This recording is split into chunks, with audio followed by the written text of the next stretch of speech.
Sasa swali ambalo nadhani Young Africans walijiuliza baada ya mechi yao dhidi ya Dodoma Jiji kwenye benchi la ufundi ni imewezekanaje kuweza kupoteza mechi ambayo tayari sisi tulikuwa tunaongoza. Sasa tuachane na hayo. Kwa nini nimekwambia kauli nitakuelezea. Leo wana game dhidi ya JKT Tanzania. Game ambayo ni robo finali michuano ya CRDB Federation Cup. Sasa kitu kimoja ambacho napaswa kufahamu kuhusiana na JKT chini ya kocha Ahmad Ally msimu huu, hata kwenye big games ni JKT ambayo imeshaacha kucheza ule mpira wa kujilinda sana na inacheza mpira wa kufunguka pia. Lakini kama ulitazama pia ile game ya Young Africans dhidi ya JKT mzunguko wa kwanza ambao Yanga alishinda goli 5-0, nadhani ilikuwa ni mwezi wa pili. Ni moja ya mechi ambayo pia walicheza katika muundo huo pia wa kufunguka, kwa maana hata wakati ambao Yanga anajenga mashambulizi walikuwa wanapeleka wachezaji wanne katika eneo la Young Africans la ujengaji wa mashambulizi, tunasema build phase, jambo ambalo Young Africans walishtukia mapema na wao kutengeneza idadi ya wachezaji watano, kwa maana Mudathir Yahya ambaye alikuwa anashuka chini kwenda kuchukua mipira. Alafu sasa mistake walikuwa wanaifanya JKT ni kwamba wachezaji wanne wanaenda kukabia juu,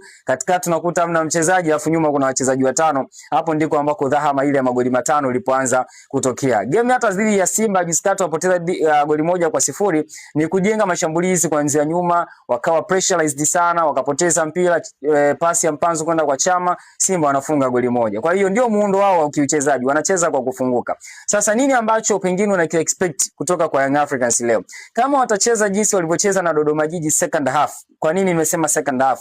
Kwa maana kuto kumpa uhuru mkubwa sana JKT ya umiliki wa mpira na ujengaji wake wa mashambulizi na kumpressurize zaidi katika build phase yake, basi wanaweza wakafaidika katika kulishambulia lango la JKT. Kinachobaki kwa sasa ni ufanisi katika kuweza kumalizia nafasi ambazo wataweza kuzitengeneza. Sasa ndio maana narudi kwenye ile kauli niliyokuambia kwamba nini kilisababisha kupoteza mchezo wa ngali, mlikuwa mnaongoza, moja hapo ni kutokuwa wafanisi katika kumalizia nafasi mlizokuwa mnazitengeneza. So leo mnakutana na timu ambayo inaweza ikawapa option hiyo ya kupata nafasi nyingi kutokana na ujengaji wa mashambulizi kuanzia nyuma. Lakini pia wana golikipa ambaye ana mambo mengi sana. Mimi nampenda Chalamanda, lakini ana mambo mengi sana akiwa golini, hasa wakati ambao timu yake kimatokeo inakuwa tunasema iko sawa. So wanaweza pia wakafaidika na baadhi ya mipira ya pili ambayo amekuwa akiitoa Chalamanda, lakini pia baadhi ya mistakes ambazo amekuwa akizifanya, hasa lile swala la yeye kutoka golini. Nadhani naweza nikakuelezea hivyo. Mengine tusubiri tu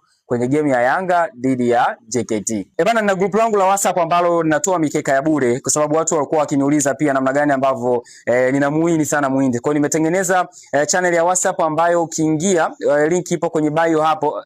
Click tu hapo itakuleta moja kwa moja, ni utakutana na mikeka ambayo tayari tumeshaitengeneza yenye uhakika mkubwa, lakini pia ni bure. Tunaitoa kabisa, ni bure. So karibu katika channel yetu ya WhatsApp, lakini kama ni Facebook, angalia basi hapa chini kwenye video hii chini ya maelezo hapa kuna link ambayo itakuleta moja kwa moja katika channel yangu ya WhatsApp. Karibu sana ndugu yangu, tufaidike na uwekezaji wetu huu ambao tumechagua kuweza kuwekeza huko. Karibu sana.